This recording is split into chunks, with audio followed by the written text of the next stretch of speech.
నా పేరు ఉప్పాల హేమశ్రీ. నేను అమర్నాథ్ గౌడ్ వాళ్ళ అక్కని. మా తమ్ముడు గత 3 సంవత్సరాల క్రితం చనిపోయాడు.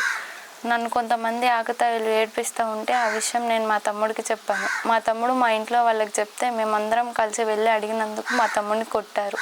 కొట్టినందుకు మా తమ్ముడిని ట్యూషన్ మానిపించేసాం. 10th క్లాస్ అని ట్యూషన్కి పంపిస్తున్నాం. రెండు రోజులు ట్యూషన్కి వెళ్ళాడు.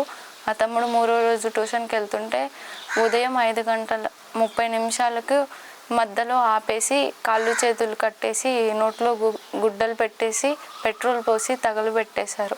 అందరూ అనుకోవడం విని మేము అక్కడికి వెళ్ళి హాస్పిటల్కి తీసుకెళ్తున్నప్పుడు ఏమైందని మొత్తం అడిగితే మా వాళ్ళు చెప్పాడు.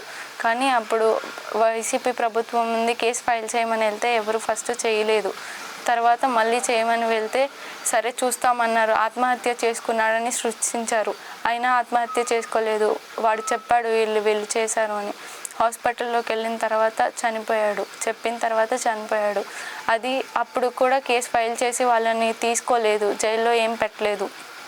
అందుకని సత్యప్రసాద్ సార్ వచ్చి చెరుకుపల్లి సెంటర్లో ఉంచి ధర్నా చేశారు.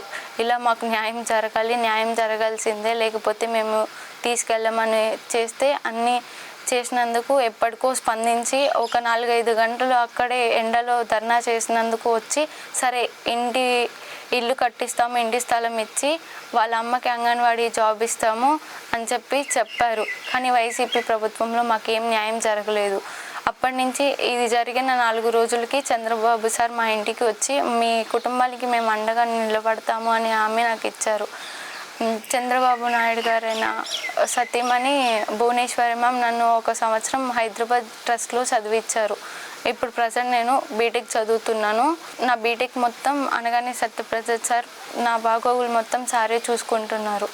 వైసీపీ ప్రభుత్వం ఉన్నప్పుడు 15 రోజుల్లో బెయిల్ మీద బయటకు వచ్చి మా అమ్మ వాళ్ళని చంపేస్తాము అని బెదిరించారు. వైసీపీ ప్రభుత్వం ఉన్నప్పుడు మాకేం న్యాయం జరగలేదు. ఇల్లు కట్టిస్తామని చెప్పారు, కానీ కట్టేయలేదు. ఎక్స్రేషో 10 లక్షలు ఇచ్చారు. టీడీపీ ప్రభుత్వం అధికారంలో లేకపోయినా 10 లక్షలు ఇచ్చారు. మేము దాన్ని బట్టి స్థలం కొనుక్కున్నాం. మా సొంత స్థలంలో ఇల్లు కట్టిస్తామని చెప్పి అనగానే సత్యప్రసాద్ సార్ చెప్పారు. ఈ రోజున శంకుస్థాపన జరుగుతుంది. దానికి పూర్తి చదువు బాధ్యతలు మొత్తం సార్ తీసుకున్నారు. కోర్టు కేసు కూడా చూసుకుంటున్నారు సార్. ఇప్పుడు మేము ఎప్పటికీ తెలుగుదేశం పార్టీకి రుణపడి ఉంటామని కృతజ్ఞతలు చెప్తున్నాం.